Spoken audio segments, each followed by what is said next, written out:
Robuchon's legendary chocolate souffle.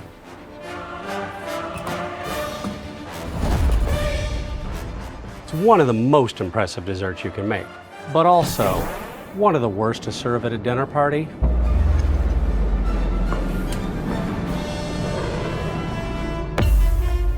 Because every chef will tell you, soufflés can't be made in advance. There you go.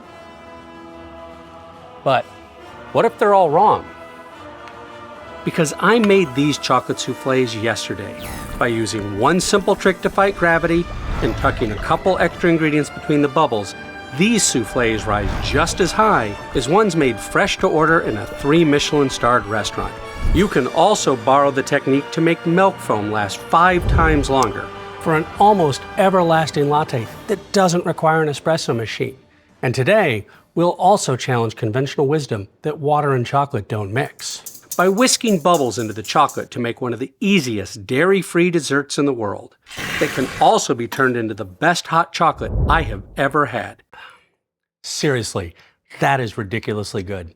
Soufflés, lattes, hot chocolate, and more. It is all about bubbles in today's video. Simple recipes like these can be the most rewarding, and sometimes the most difficult, because it is only technique that separates good from great. No chef understood the importance of pairing simplicity with technique better than Gioele Robuchon. His legendary chocolate soufflé was made from just 3 ingredients: egg whites, sugar, and chocolate. But it's a Swiss meringue that makes his recipe rise above others by whisking the egg whites and sugar together over simmering water until they reach 130 degrees, when the proteins are unwound just enough to whip into a more stable meringue that supports bigger, better soufflés. With the proteins primed, finish the meringue in a stand mixer. You're done when the meringue can't quite get it up, and definitely avoid over whipping. It's deflating. Fold half the meringue into the chocolate that you remembered to melt beforehand. No need to panic when the foam starts to collapse. Cocoa butter is a bully that kicks stabilizing proteins off the air bubbles. But as you keep folding, the chocolate cools and the cocoa butter solidifies so that it's less destructive when you fold in the rest of the meringue. You'll end up with a chocolate mousse that's light, fluffy, and ready to fill some buttered and sugared 6-ounce ramekins to just shy of the rim. Give them a good knocking to level the surface and pop any big bubbles. Then bake in an oven preheated to 375 degrees for 16 minutes. As the soufflés bake, the air bubbles fill with steam, inflating the bubbles and pushing the soufflé up and out of the ramekin. At the same time, the proteins and egg whites start linking together, forming an airtight network around each bubble that traps the steam and gives the soufflé its cooked structure. It's done when the bubbles have fully inflated and the proteins have set into a cooked texture at around 203 degrees. Your reward for being meticulous is a soufflé that looks like this. But you need to serve it immediately, because perfection is a fleeting moment. That's the challenge of a soufflé. It waits for no one. As the steam condenses back into liquid, the bubbles deflate and the soufflé collapses. Traditionally, soufflés are made to order, baked to order, and served immediately. If I have everything organized, I can do this from start to finish in just under 30 minutes, which is not what I want to be doing at the end of a meal with friends. Hello Americans, Riccardo here, Chris's editor. Believe it or not, latte at dinner for dessert in Italy? Right to jail, right away. So, why can't you prep them in advance? Because this happens.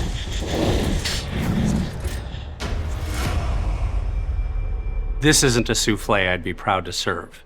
So, what went wrong? Every bubble in a soufflé has a story. Most of them are tragic. From the moment you prepare a soufflé, its bubbles are dying. The mix is just bubbles separated by thin walls of liquid, but gravity is unrelenting. It pulls the liquid down, weakening the foam as it drains away and leaves the bubbles dry and fragile. The top of the soufflé is exactly where the foam has weakened the most, but also where a soufflé needs to be strongest. The obvious solution is to thicken the liquid so that it resists the pull of gravity. Starch is the classic answer. But there's a reason that Robuchon eliminated every trace of it from his soufflé. A starch-thickened soufflé has a kind of muted flavor and a texture that's a bit stodgy, the exact opposite of what Robuchon wanted. I also want something that won't dull the flavor of a soufflé, something that's almost imperceptible, and something that's easy to get. Thanks to gluten-free baking, xanthan gum is available in nearly every supermarket. It is an incredibly powerful thickener. 0.1% to the weight of the egg whites is enough to stabilize a soufflé. And xanthan gum actually does more than just thicken the liquid between the bubbles. It actually weaves itself into the protein network and strengthens the bubble walls themselves. And there's another common baking ingredient that's going to help too: cream of tartar. This lowers the pH of egg whites, helping the proteins unfold and do a better job of coating those bubble walls. It relaxes a bubble's surface tension so that they can pack closer together for a more forgiving and stable meringue that's harder to overwhip and better at defying gravity. We only need 0.3 grams of xanthan gum in our recipe, and even a bit too much xanthan is too much. So I like to dilute the xanthan gum into fine baker's sugar to make it easier to measure out. Mix the powders well, then combine 10 grams of mix with 110 grams of sugar so that you end up with about 0.3 grams of xanthan gum mixed into 120 grams of sugar. I'll add about 2 grams of cream of tartar and then do everything else the same.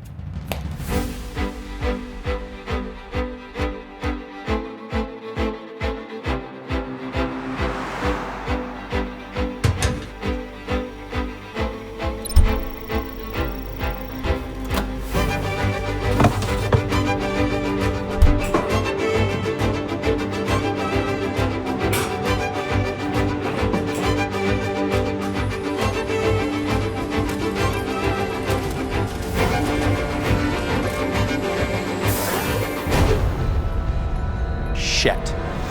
I thought this was gonna work.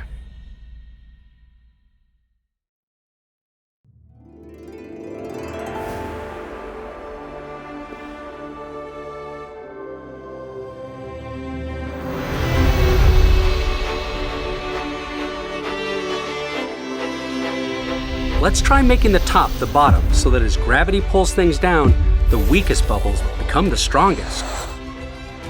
Time to try defying gravity.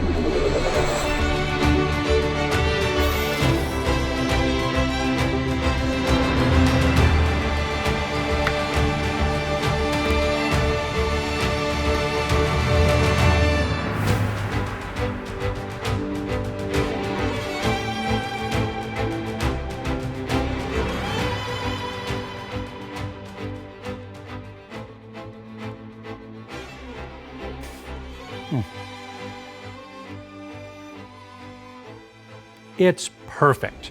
This soufflé was made a couple of days ago, baked straight out of the fridge, and I think Robuchon would still approve. But beyond a few days, you're pushing your luck, because there is another process working against you. If you look closely, you'll notice the bubbles are getting bigger.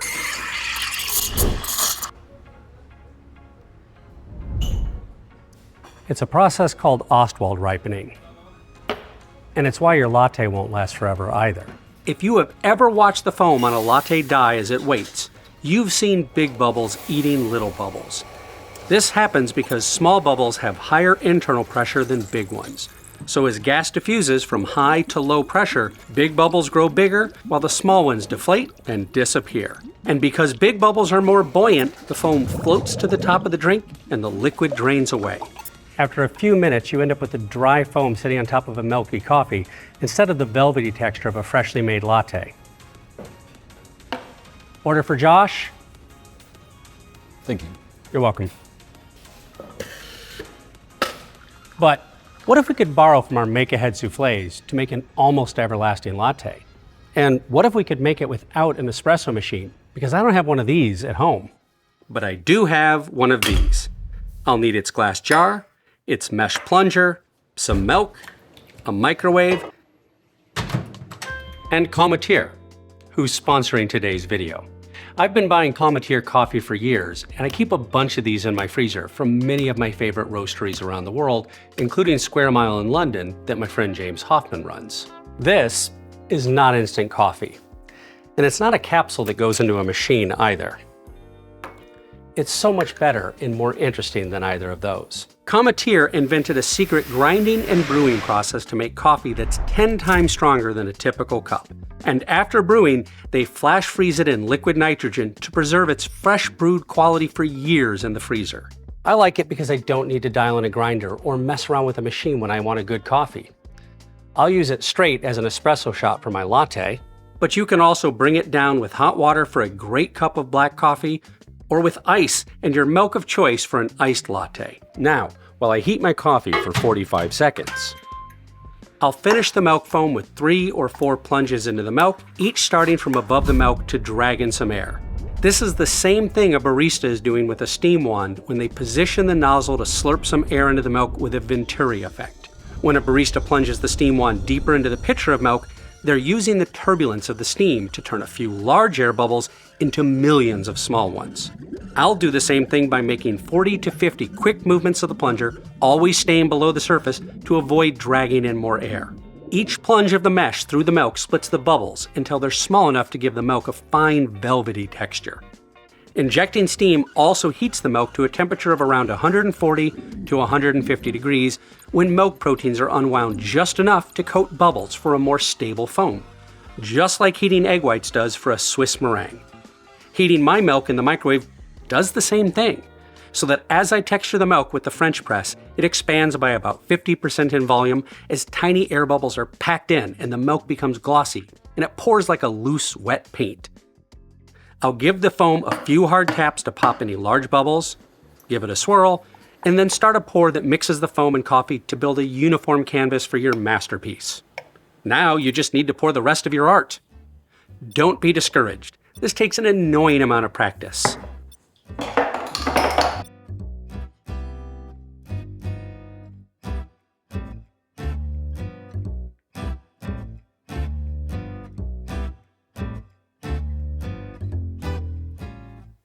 Look at that. My latte has a happy little leaf.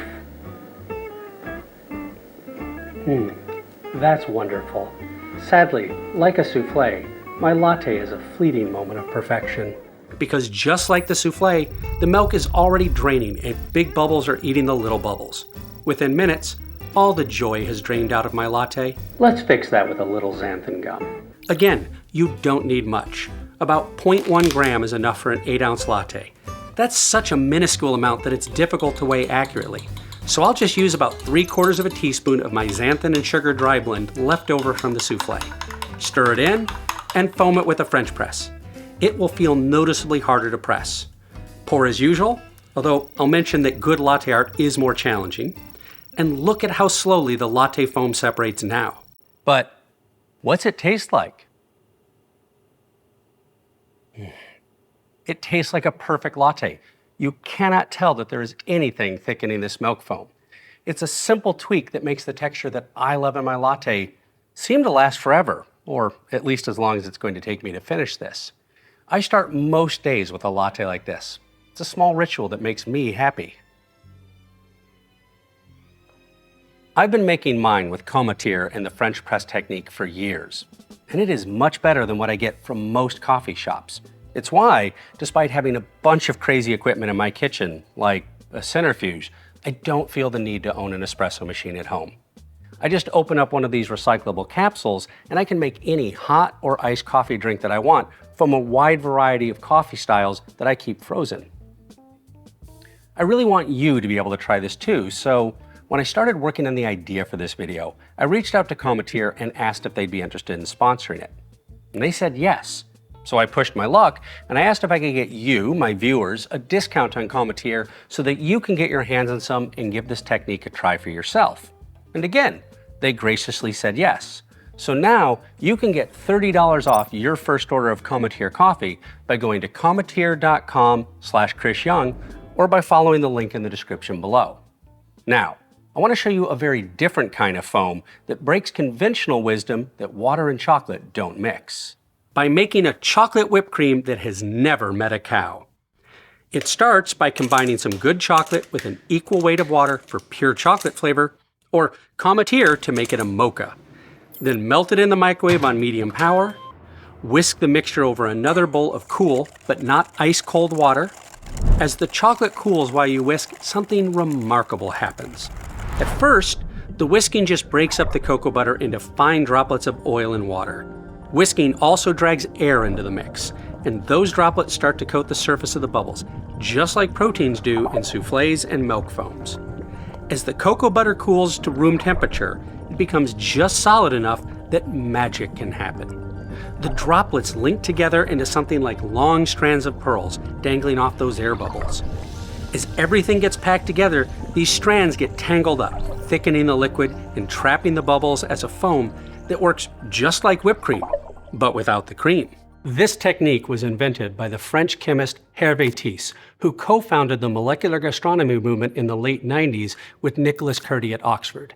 Hervé called his invention a chocolate chantilly. A traditional chantilly pairs whipped cream with vanilla. I wanted to tweak my version of Hervé's chocolate chantilly to pair chocolate with coffee. But when I've tried this in the past, it didn't really work. The chocolate overwhelmed the coffee flavor. I just couldn't make the coffee strong enough without adding too much water and ruining the recipe. But with Cometeer being 10 times as strong as a regular cup of coffee, while retaining all of the nuanced flavors of a great cup of coffee, I finally have something that's strong enough to stand up to the chocolate. A few minutes after whipping, the cocoa butter has fully crystallized and the chantilly is just firm enough to scoop, and finish with a bit of flaky salt.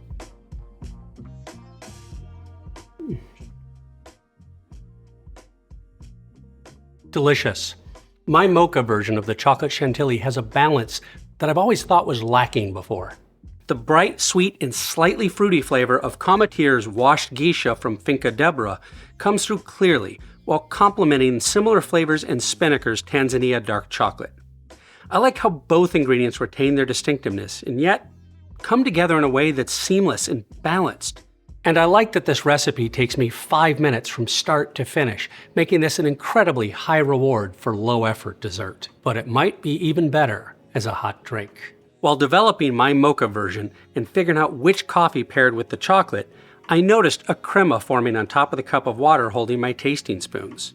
So like any chef, I put a big scoop of my mocha chantilly into some hot water and watched it turn into something that looks like a chocolate latte. As the foam comes undone, the chocolate stays emulsified in the hot water, while air bubbles escape and rise to the surface with some of the cocoa butter, creating a rich crema that has the same velvety texture of a freshly poured latte. But how does it taste? Amazing. Seriously, this is the best mocha latte I have ever had. And it's dairy-free too. And if you leave the coffee out and just use water and pair it with some whipped cream, this also makes the best hot chocolate.